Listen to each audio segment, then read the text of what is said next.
Who? Babe, I'm live. Please. Good evening, people. When I say I have had a 3-day, 4-day, 5-day, whatever day you want to call it, weekday, it's been hectic, hectic, hectic. But I'm here. I am here. Here. I've been getting my butt kicked. But good evening, everybody. Welcome to the Trap Lounge. I am your Trap Therapist Kimble Evans. I'm not going to be before you long because I am very, very late. It's 8:45. I've never been this late. So you know it's something wrong because I'm always on time. Always there when you call, right? Right. I'm Ashanti for the night.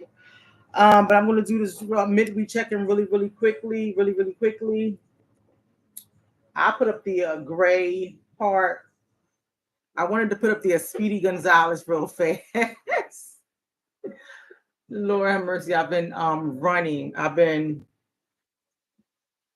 It's been bumpers in my house. It's been bumpers at work, but I'm here. I'm here by the grace of God. So let's do this midweek check-in. I'm going to be running through things really, really fast, really, really quickly. You can always go back and watch these videos. I'm on YouTube, Facebook, and Instagram. YouTube, Facebook, and Instagram. I have not been playing back my videos in the morning. I really want you to go back and try to watch them yourselves. And subscribe to my YouTube channel. My YouTube channel is The Trap Lounge. Subscribe to my YouTube channel, please. But let's do this midweek check-in. If you're feeling great, put a red emoji heart. If you're feeling okay, put a blue emoji heart. If you're feeling mad, put a yellow emoji heart. If you're feeling that things are tough and you're struggling, put a green emoji heart. If you're feeling like you're having a hard time and you wouldn't mind if someone was to reach out to you, put a purple emoji heart up there. IG, you guys are like kind of crooked. Hold on. I was about to put that in my mouth, wasn't I? You know, there's something wrong with me. Put the purple emoji heart now. If you're having a hard time and you wouldn't mind if someone was to reach out to you, I would be doing that. I will be reaching out to you. Don't mind if I reach out to you. Don't mind the hour. I will reach out to you. Trust me, I will. If you're in a really dark place, put the broken emoji heart. I will reach out to you. If you're having some harmony and balance in your life, put that pink emoji heart up there. If you're feeling optimistic and uplifting, put the orange emoji heart up there. If you're feeling kind of poopy, put the poopy emoji heart up there, the brown emoji heart. If you're having some mixed emotions, blankness, innocence, and minimalism, put that white emoji heart up there. If you're like me, you're feeling cool and self-restraint, even though I have like thousands of things going on in my head, my mind and my body won't stay still. Put that gray emoji heart up there. If you're feeling relaxing and friendly, put that light blue emoji heart up there. And if you're going through some sadness and anger, put that black emoji heart up there. You can still reach out to me and I try to go through some things with me, and I'll try to, decompress that anger and sadness with you. Okay. This works for everybody. I use this with my children. I use this with friends and family. If you want this, just let me know and I'll send it to you. All right, let's get into tonight's topic. This is another awareness for September. September is National Recovery Month. And this year they're talking about recovery, hope, and healing. 2008 was September was the first recognized as recovery. My daughter helped me with this topic today because I literally had nothing written down. When I say nothing, I had nothing written down. You can tell because her handwriting is much, much better than mine. So she was my protege for the day and she wrote some things down. So National Recovery Month is celebrated in September to raise awareness about mental health and addiction recovery. So the goals of raising awareness is to support people in recovery, It's to provide resources. It's to provide evidence-based treatment and recovery and practices. The theme and representation for recovery awareness is the color purple. You know, we all know that purple is royalty. No, he is not eating a cupcake in front of my face.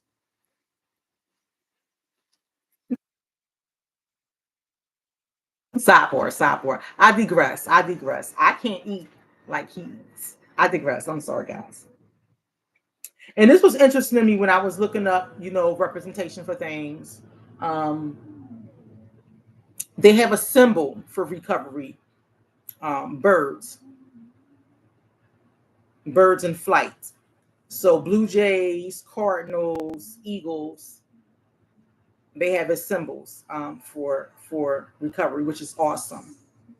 You can cage a bird, right? So you can feel, and this is my mind thinking. I'm always thinking of something. When you're in addiction, you feel caged and you feel like you can't move, you can't go anywhere. It has a hold of you. You're inside of a cage. But with recovery, you're able to fly and be free. Awesome. So she looked up the definition of addiction. It's a state of psychological and physical dependence on the use of drugs or substances or activities and behaviors. An example is alcohol and gambling. And this was found in the American Psychological Association. And recovery is a process of change that involves improving health and wellness, living a self-directed life, and reaching one's full potential. And she found that in Psychology Today, and that was on the website. She kind of broke down the 5 stages in recovery. You have pre-contemplation, contemplation, preparation, action, and maintenance. People, this is not a continuous thing in recovery. People just bounce in and out of these stages when they're going through recovery. It's the same thing with mental health. When you're getting treated for mental health, we call it a revolving door, right? And this is what we tell people when they're calling for their loved one. So it's the same thing when someone, excuse me, when someone is having a mental health crisis and their loved one is calling for them, and they want their loved one to get help for mental health.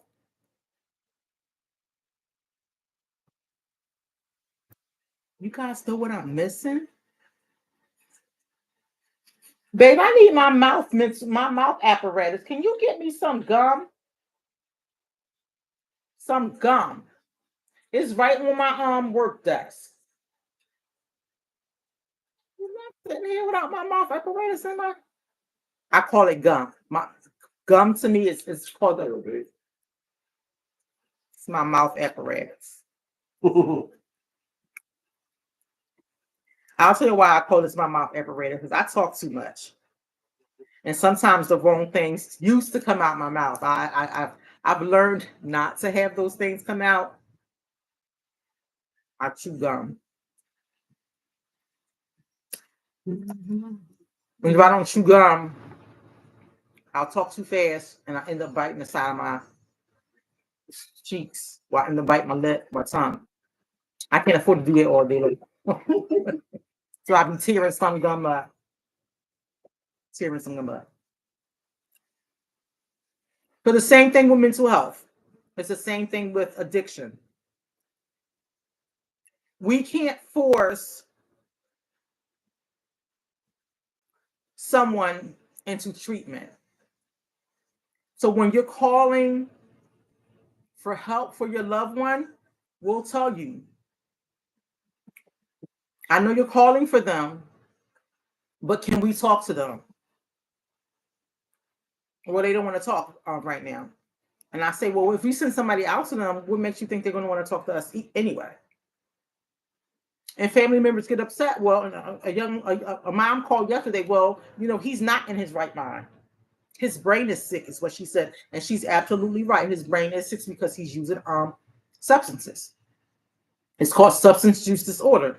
She's absolutely right. But I cannot convince your son to go into treatment, inpatient treatment for his substance use. He has to want to go. Now, if he does go, for you, mom, he's only doing it for you. And that would be pre-contemplation. And it's characterized by defensiveness and justification of their behaviors. This person's, you got me all messed up. Ready for treatment or change. So they're not really ready for treatment or change. Pre-contemplation. They're doing it to get you off of their back. Contemplation is characterized by contemplating readiness. This person is aware that there's a problem and the benefits of treatment. Most critical stage because the person is more likely to listen to reason. Contemplation stage. There's sometimes when you tell your kids, this is going to hurt me more than it's going to hurt you. Or you better clean that room up before I get to you. They're contemplating the consequences. They know what you're going to do to them. Especially when your sons get older and they figuring out like my mom hit me hard, but she don't really hit their heart no more.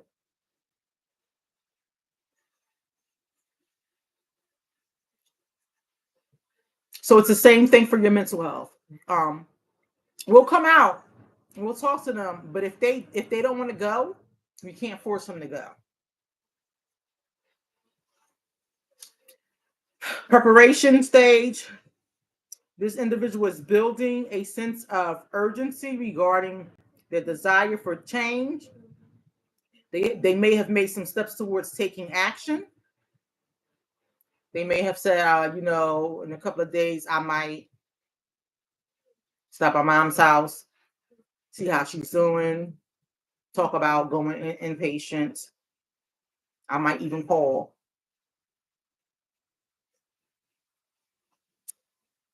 The action stage is the most concrete.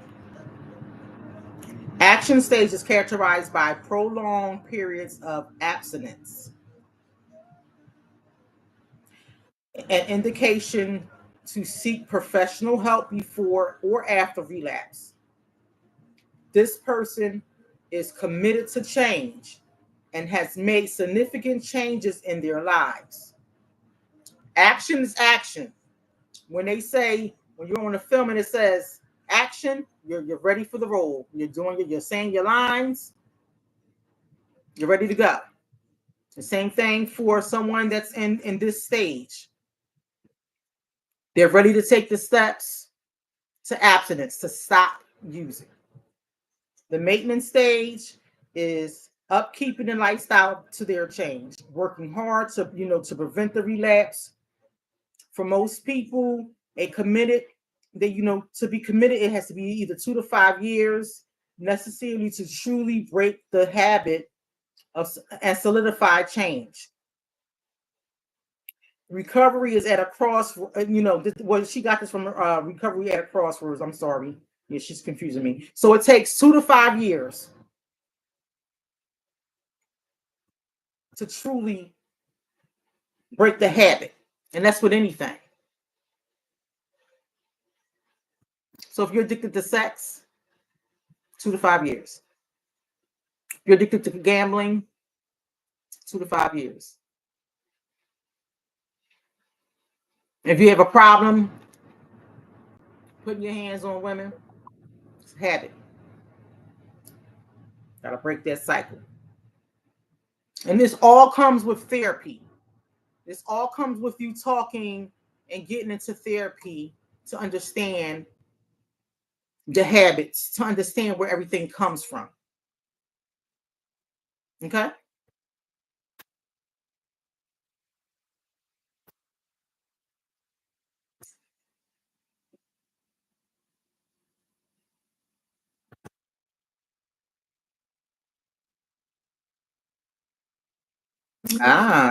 She hooked me up. She been yes.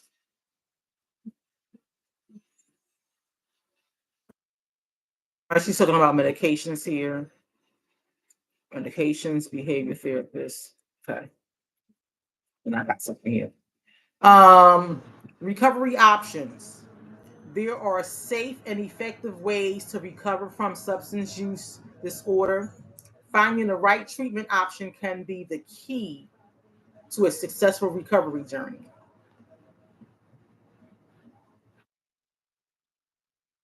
Everybody has their own personal journey. Everybody's journey is not the same. Some people may relapse a little sooner than others. They always say, and I wish my girlfriend Miss Carla was on here, stay away from people, places, and things. You can't go back to those same people. You can't go back to them same places. You can't go back to them same things. It's just a thing that you cannot go back to. I would say that in my walk with Christ, in my Christian walk, I know I can't go back to them people, places, and things. I can't. And a lot of my friends know that. And they even before I even stop hanging out with them, when I even moved back to Philadelphia, they was like, she changed. Before 2018, before I even gave my life over to Christ, they were saying something different about her. She changed.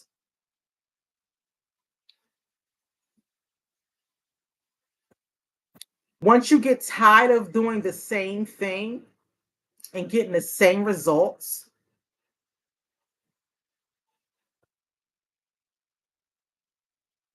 pick up one day and you say, I can't keep doing this. It might take you several times. And you know that they're saying you got to hit rock bottom. Not necessarily. Everybody don't hit rock bottom. Everybody doesn't hit rock bottom. Not necessarily. So outpatient counseling helps people understand addiction, their triggers, and their reasons for using drugs. This form of treatment can be done at a doctor's office via telehealth appointments. Outpatient treatment.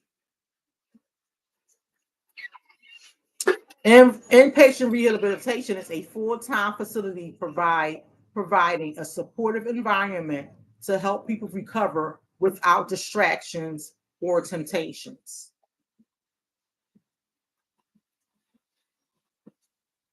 So inpatient is somewhere that you go.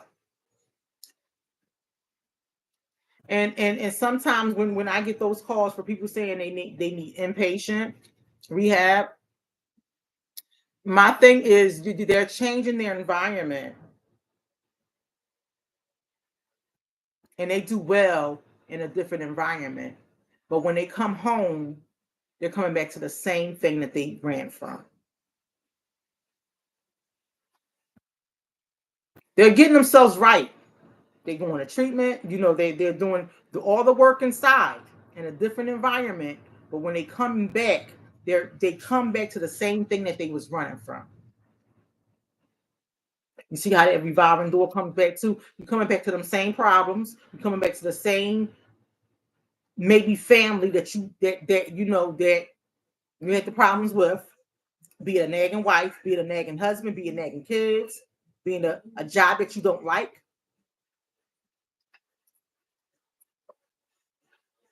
And after maybe a month, maybe 3 days, I don't know. After a minute, after a while, you get so frustrated that you relapse.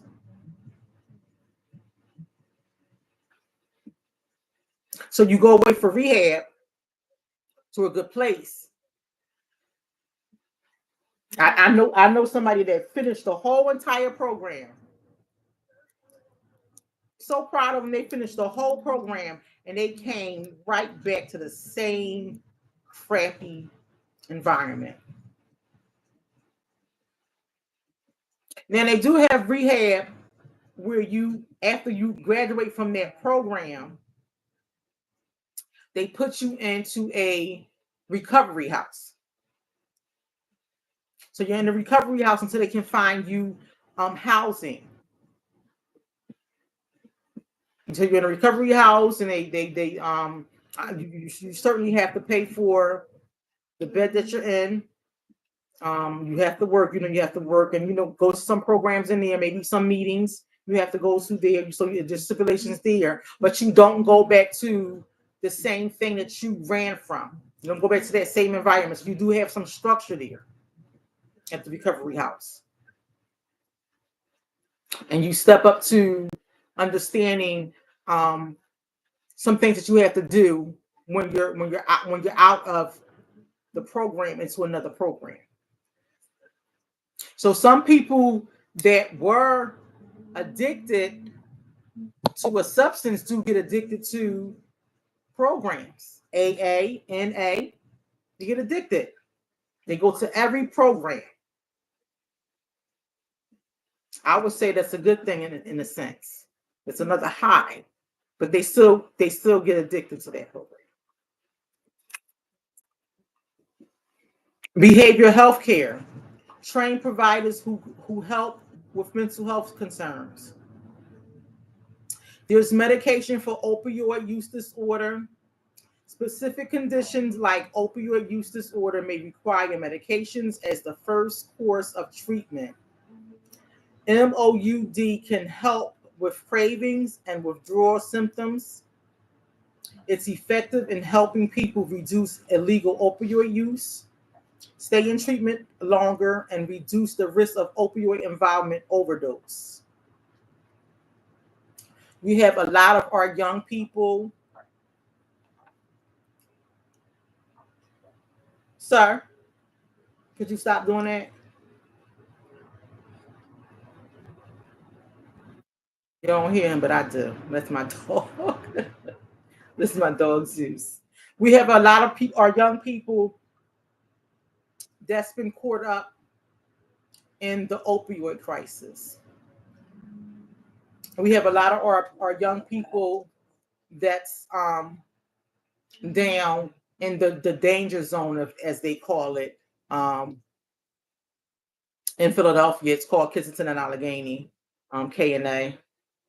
We serve down there, and it has no respect of person down there, no respect of economic status, no respect of age, no respect of religion, no respect of color down there. If you cannot get the pills, whatever pill you want that you were addicted to, then now you're on heroin or dope, what they call it. And then now it's a downhill battle. And I think that's the last cycle that they say. But we've been serving down there for the past 3 years? Yeah. Last past 3 years. And I will tell you that those people get such a bad rap down there. Mm-hmm. Yes, they have some addictions. Yes, some of them are homeless. Yes, some of them come from broken homes. Yes, they have lots of stories to tell. But those are people, they're most humble. We serve down there with Minister Carlton Gorell and his wife. And Carlton Gorell, he's the head of High Flock Ministries. So he goes down there and he's giving people the good news. He's telling them about Jesus Christ, and we're feeding them and we're clothing them. And they're so humble to tell us thank you for coming down there. We rarely get someone that's disgruntled. They help us help them. They talk to us about their problems. They know us. We know them when we're down there. They're most grateful. They're most grateful. And some stories that we hear, that could be us. So we're humble when we go there and when we feed. Matter of fact, there was just a feeding on, we missed a feeding on last Sunday, September 8th that passed. We missed a feeding. They went down there, but they High Flock Ministries is down there every other Sunday. So this Sunday, which is the the 15th, they won't be down there, but the next Sunday. If you're interested in doing some volunteer work, if you can handle kids attending Allegheny, because it's a beast, it's a monster. When I say monster, it's not for the weak hearted. And I'm gonna say it's not for the weak hearted because we don't want you coming down there staring. And that's my next thing about reducing stigma. If I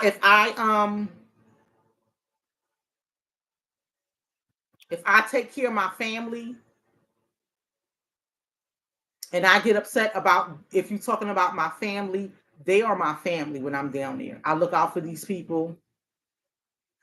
I don't want you whispering about look at that one, look at that one, look at this one. When I'm down there with them, I'm very protective of those people down there. Because we know them. We don't know their names, some of them, but when we see them, we're like, hey, what's going on? Haven't seen you in a while. How you been? Because my Lord and Savior said we are to serve. We're not above anybody, no one.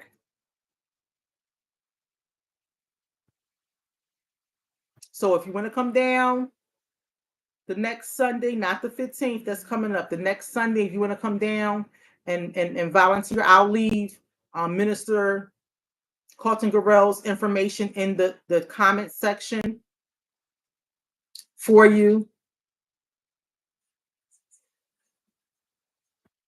But it's, again, with addiction, you never know what happens to a person until you talk to a person about their addiction.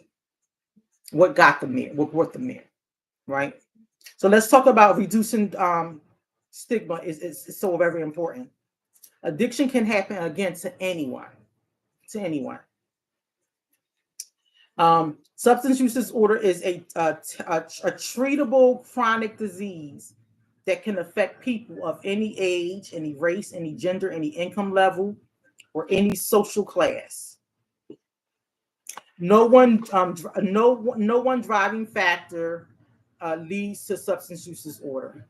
Some people may use drugs to help cope with stress and trauma, or to help with mental health issues. Some may develop a substance use disorder after taking opioids that are prescribed to them by their doctor. In any case, using drugs over time may cause changes in a person's brain, leading to an intense craving and continued use. Some may view and acknowledge and receive treatment for substance use disorder as a sign of personal failure and weakness. The associated shame may feel by a patient and the family can make a difference, difficult to seek treatment. So if a family member finds themselves, when the opioid crisis first hit, and it was a special done about Percocets, Xanax, what else? Percocet, Xanax, Volume. These were soccer moms, people that were having back problems, sporting problems, all these things, that were happening, that doctors was prescribing this medication, knowing that these medications were addictive. And I'm going to say, I'm a sidebar this, and I don't want to be disrespectful to anyone's skin color, but this is a known fact. When crack cocaine came out,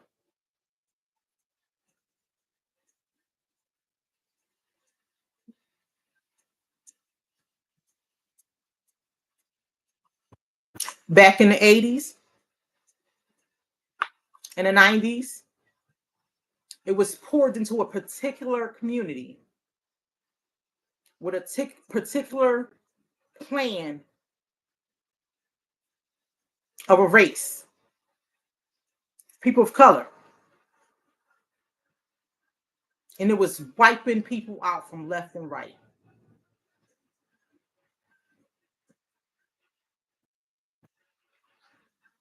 They was locking up grandmothers, taking people's property, taking people's kids away from them. There were crack babies.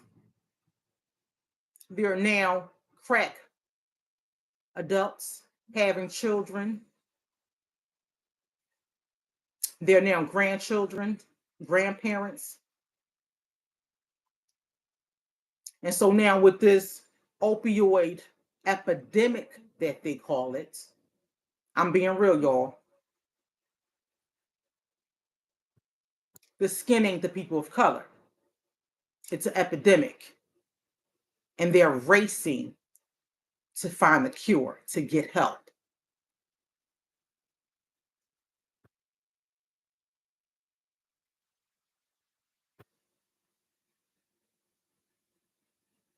And for a while, they felt ashamed that every person they seen mainly down was a person that was not African American.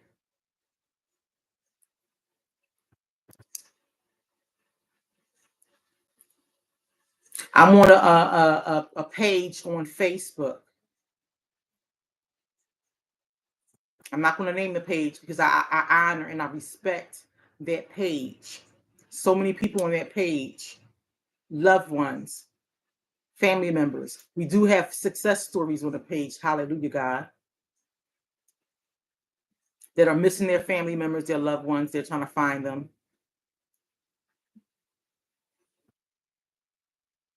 But a lot of people on that page are not people of color.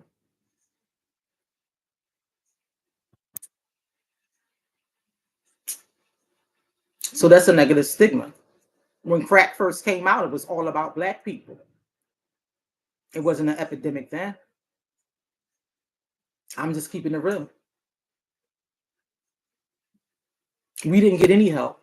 There was not no safe houses being talked about. The abandoned buildings was called crack houses, and they wasn't going to crack houses saying let us watch you while you smoke your crack and make sure you're fine, and let us make sure your babies are taken care of while you smoke your crack.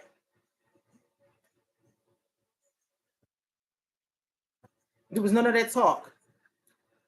But because this is an epidemic, let us make safe houses so you can go in, shoot up, and won't overdose.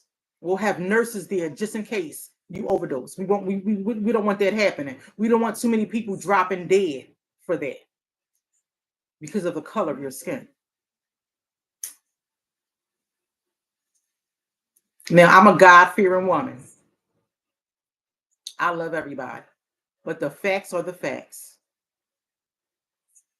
I digress. I'm gonna move on.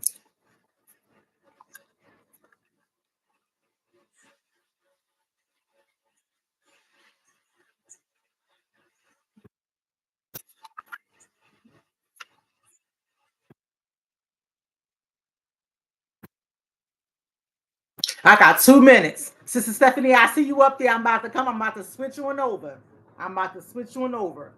Now, I'm going to leave some information in the chat about how to get help, how to seek help, how to find treatment centers for inpatient and outpatient treatment for substance use. I think I have a video on substance use to try to understand it a little bit more. I'll put that out on here. But before leaving tonight, I do want to honor those who we lost. Today marks 23 years of that dreadful day. So on September 11th, 2001, it was a clear, sunny, late summer day. And Al-Qaeda terrorists aboard three hijacked passenger planes carried out and coordinated suicide attacks against the World Trade Center in New York and the Pentagon in Washington, D.C., killing everyone aboard the planes and nearly 3,000 people on the ground. A fourth plane crashed in a field near Shanksville, Pennsylvania, killing all on board after passengers and crew attempted to wreak control from the hijackers. Now, today, Vice President Harris, President Biden, Michael Bloomberg, former President Trump, Senator Vance, all attended a 9/11 memorial ceremony in New York. Babe, can you mute that for me, please? Can you mute the music?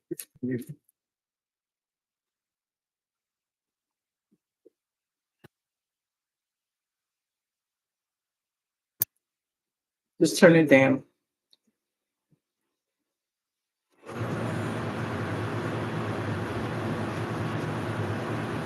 23 years. Everybody still remembers what happened in 2001, 9/11. For those people that have families, they lost their family members. To all of those police officers, firefighters, emergency workers who were so brave enough to go over and try to help and save their lives. Today, I honor you. America honors you. I just want to give everybody a chance to have a moment of silence.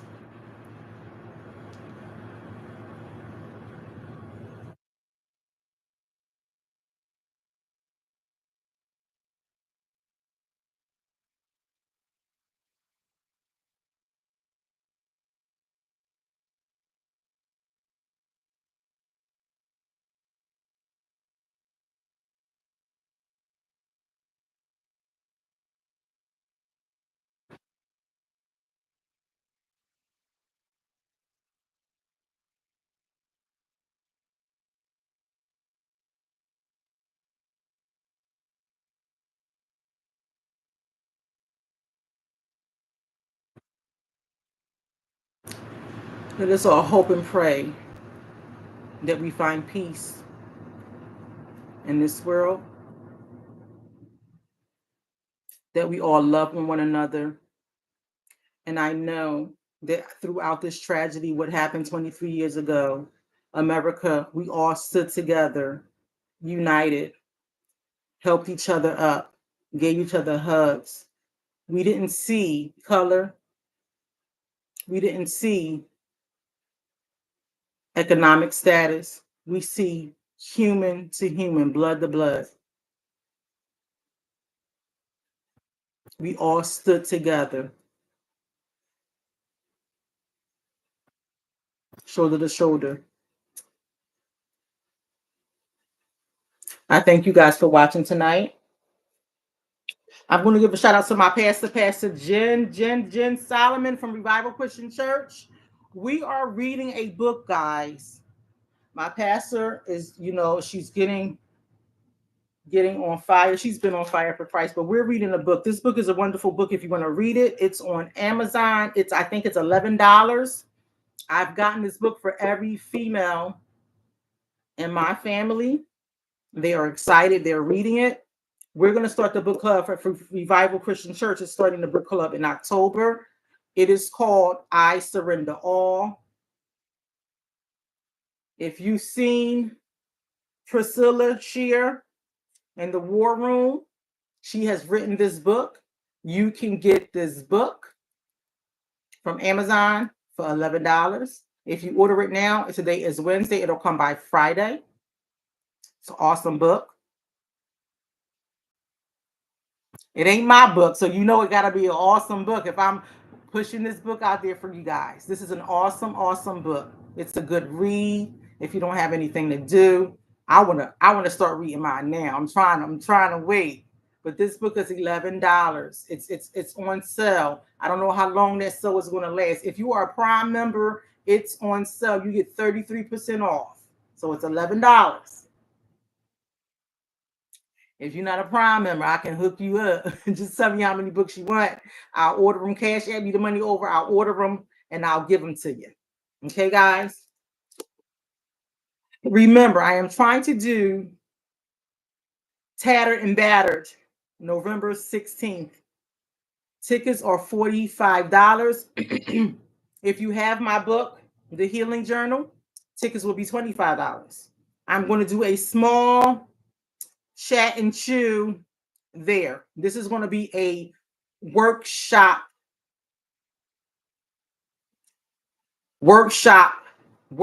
meaning you're going to do some work there.